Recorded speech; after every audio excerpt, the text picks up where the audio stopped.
Students, जो ये हमारा नेक्स्ट टॉपिक है, next topic on the basis of first order and second order reaction. हमारा जो बायोलॉजिकल सिस्टम होता है CSIR नेट में, यहाँ पे हमसे क्वेश्चनिंग की जाती है about zero order reaction and the first order reaction. Second order reaction नहीं आती है, ना के बराबर आती है, because of in our syllabus is the zero order and the first order reaction. But फिर भी हम सेकेंड ऑर्डर का इसमें क्या कर लेते हैं, कम्प्लीटली ब्रीफली पढ़ लेते हैं, बिकॉज ऑफ अगर सेकंड कंप्लीट कर लेंगे तो हमारे फर्स्ट के जो क्वेश्चन होंगे वो सेकंड के बेस पे ही आते हैं। अब ये देखिए, इसमें मैंने यहाँ पे क्या लिया हुआ है कि जो कांस्टेंट होता है हमारा, कांस्टेंट होता है इंडिपेंडेंट ऑफ सबस्ट्रेट के ऊपर डिपेंड नहीं करता है, ठीक है। अब जीरो ऑर्डर का हमने क्या कर दिया, जीरो ऑर्डर की डेफिनेशन देखी थी कि क्या होता है, n is equal to zero concentration of any reactant. जब जीरो आ जाती है तो उसको हम क्या बोलते हैं कि that is the zero order reaction, उसमें कोई चेंज नहीं आ रहा है जब भी वो सबस्ट्रेट से प्रोडक्ट में चेंज हो रहा है। अब ये देखिए, यहाँ पे हमने क्या करना है, यहाँ पे दोनों ग्राफ लेने हैं। दोनों ग्राफ्स को क्या करेंगे, रेट वर्सेस कॉन्सेंट्रेशन का और कॉन्सेंट्रेशन वर्सेस टाइम का। अब यहाँ पे इंडेक्स में देखिए, सबसे पहले सबसे इंपॉर्टेंट चीज़ कन्फ्यूज़न की पेपर में यही आती है कि यहाँ पे हमें मेंशन किया जाता है, कई बार टाइम होता है, कॉन्सेंट्रेशन होती है, लेकिन हमारे सिर्फ ओनली 2 टाइप्स के ग्राफ आते हैं इसमें। जैसे कि रेट वर्सेस कॉन्सेंट्रेशन का मैंने यहाँ पे दिया हुआ है, ये स्ट्रेट लाइन होगा और स्ट्रेट लाइन होगा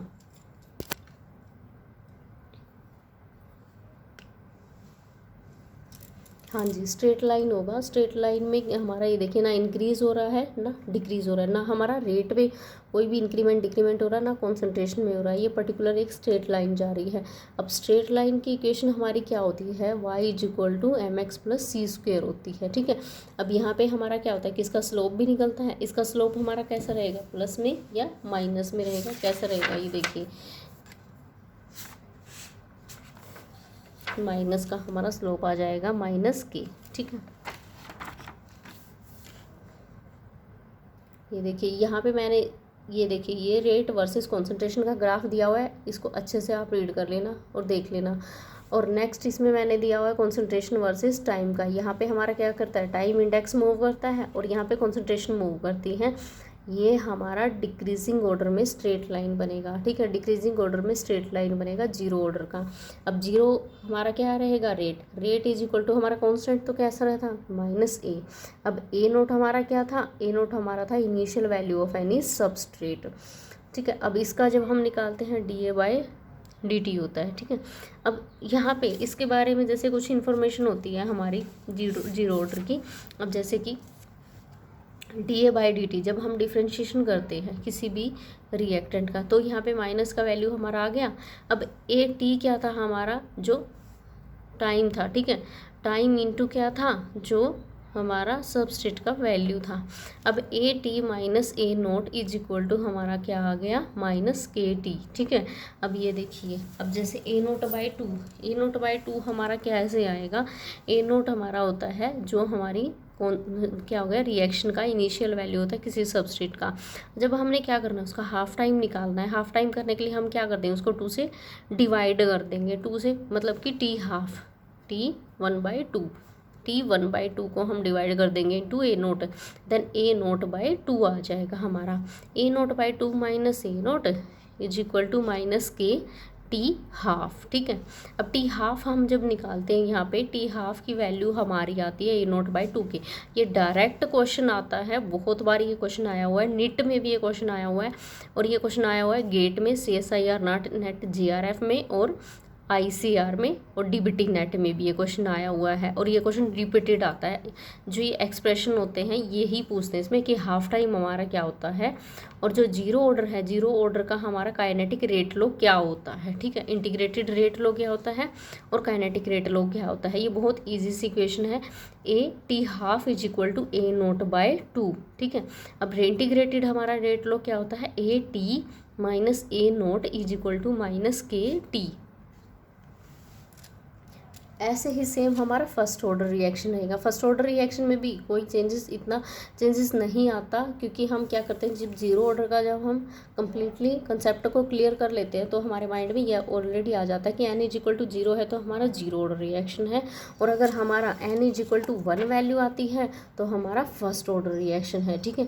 अब फर्स्ट ऑर्डर रिएक्शन हमारा कैसे आएगा, ये देखिए, a reaction is first order if doubling the concentration causes the rate of to double. इससे क्या हो जाएगा, जो रेट है ना किसी भी रिएक्शन का वो डबल हो जाएगा, ठीक है।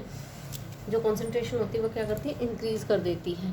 ये देखिए अब यहाँ वहाँ पे क्या था, 0 थी हमारी वैल्यू, यहाँ पे हमारी कौन सबस्ट्रेट की वैल्यू कितनी आ गई, 1 आ गई, और सबस्ट्रेट क्या हो गया हमारा, डबल हो गया। इसीलिए हमारा रेट के किसी भी रिएक्शन का है, किसी भी reaction means first order reaction का रेट भी हमारा डबल हो गया, ठीक है। अब डबल हो गया, डबल होने के लिए हम क्या करेंगे, डिफ्रेंशिएशन करेंगे। डिफ्रेंशिएशन में हम देखो, जब हम किसी भी वैल्यू का डिफ्रेंशिएशन यहाँ पे कर रहे हैं 1/x dx इंटू, अब इसका 1/x डॉट dx, ठीक है, इंटू dx, इसका जब हम करते हैं तो यहाँ पे हमारा क्या आता है, ln x। ln की इसकी वैल्यू होती है, log की वैल्यू होती है, और इसको बेस में कन्वर्ट करते हैं तो ये क्या बनता है, log e, ठीक है। ये देखिए 0 जो हमारा रेट था वो डायरेक्टली प्रोपोर्शनल था कॉन्सेंट्रेशन ऑफ सबस्ट्रेट, ठीक है। कोई भी रिएक्टेंट है, सबस्ट्रेट है, उसकी वैल्यू हमारी यहाँ पे क्या आ जाएगी, 1 आ जाएगी, और 0 ऑर्डर में 0 थी, ठीक है। अब यहाँ पे इसीलिए हम यहाँ पे निकालते हैं value of rate law. Rate law की वैल्यू आती है -KE, ठीक है। इंटीग्रेटेड की हमारी वैल्यू क्या आती है, यहाँ पे देखिए इंटीग्रेटेड की वैल्यू आती है हमारी यहाँ पे AT = A0 E - KT, ठीक है। ये हमारी इंटीग्रेटेड की वैल्यू आती है यहाँ पे, ये हमारा रेट कांस्टेंट होता है। हाँ जी, यहाँ पे मैंने शॉर्टली दिया हुआ है, बहुत इजी है, ये टेबल आप लर्न कर लीजिए। इसमें अगर आपके ये टेबल जो है आपको लर्न हो गई तो आपके 6 to 7 मार्क्स कहीं नहीं जाते हैं। देखिए ये क्वेश्चन श्योरली आते हैं यहाँ से, 0 ऑर्डर फर्स्ट ऑर्डर का, और मैंने सेकंड ऑर्डर का भी इसमें डिटरमाइन करके मेंशन किया हुआ है। ये देखिए बहुत ईजी हो जाएगा आपके लिए। अब यहाँ पे देखिए ग्राफ्स जो होते हैं ना, हमारे ग्राफ्स को हम ईजिली समझ लेते हैं, ठीक है। ग्राफ्स को हम जब भी हम क्या करते हैं, इंटरप्रिटेशन निकालते हैं। इंटरप्रिटेशन हमारा कैसे निकलेगा, जैसे कि हमारा यहाँ पे हमने क्या कर ले लिया, x ले लिया, ये देखिए ये y एक्सिस, ये x एक्सिस, यहाँ पे x हमारा क्या रहेगा, पॉजिटिव, और यहाँ पे x हमारा माइनस रहेगा, यहाँ पे y प्लस रहेगा, यहाँ पे माइनस रहेगा। अब यहाँ हमारे यहाँ पे क्या होता है कि जो वैल्यूज़ आती हैं, जो इन पे आती हैं, इन पॉइंट्स पे आती हैं, ठीक है। अब यहाँ पे हम क्या करते हैं, जैसे कि हमारा इंटरप्रिटेशन आ गया यहाँ पे, तो यहाँ पे क्या आएगा, +y, ठीक है। अब यहाँ पे मान लो हमारा स्लोप आ रहा है, तो यहाँ पे क्या होता है, वैल्यू हमारी क्या होती है, k होती है स्लोप की वैल्यू। अब अगर हमारा किसी भी क्वाड्रेंट में आ रहा है, पॉजिटिव में आ रहा है, तो पॉजिटिव +k आ जाएगा, और अगर इन्वर्सली आ रहा है, यहाँ पे आ रहा है, ठीक है, नेगेटिव जोन में आ रहा है, तो यहाँ पे नेगेटिव वैल्यू आ जाएगी इसकी स्लोप की। ये देखिए मैंने रेट वर्सेस कॉन्सेंट्रेशन का बनाया हुआ है, यहाँ पे कॉन्सेंट्रेशन वर्सेस टाइम का बनाया हुआ है, ये देखो, ठीक है। यहाँ पे ये देखिए आप ना, इसमें एक बात नोट कीजिए कि जो रेट और कॉन्सेंट्रेशन है, इसमें क्या होगा, हमारा ऑर्डर इंक्रीजिंग ऑर्डर में होंगे, ठीक है। ये देखिए ये first order, second order, third order, ऐसे कंटिन्यूसली फोर्थ ऑर्डर तक चले जाते हैं, जो कि हमने 12th क्लास तक पढ़े थे, ठीक है। अब यहाँ पे जो ये यूनिक चीज़ आती है हमारी, आती है कॉन्सेंट्रेशन वर्सेस टाइम का ग्राफ, ये आ रहा है आजकल पेपर में, ठीक है। अब इसमें क्या होता है, ये देखिए ये इसमें अपोजिट हो रहा है, ये देखिए यहाँ पे कॉन्सेंट्रेशन है, यहाँ पे टाइम है, नीचे इंडेक्स टाइम का मूव करेगा, और ये देखिए यहाँ से ये स्ट्रेट लाइन इक्वेशन बनाता है, ठीक है। और यहाँ पे भी ये देखिए ऐसे, और ये देखिए यहाँ पे ये चीज़ ध्यान रखना, सिग्मोइड जो ये जे शेप्ड का ग्राफ बना रहा है ना हमारा, वो रेट वर्सेस कॉन्सेंट्रेशन में बना रहा है। ये क्वेश्चन आता है कि जो जे शेप्ड का ग्राफ है वो किस में बनता है, सेकंड ऑर्डर रिएक्शन में बनता है, और रेट वर्सेस कॉन्सेंट्रेशन में बनता है।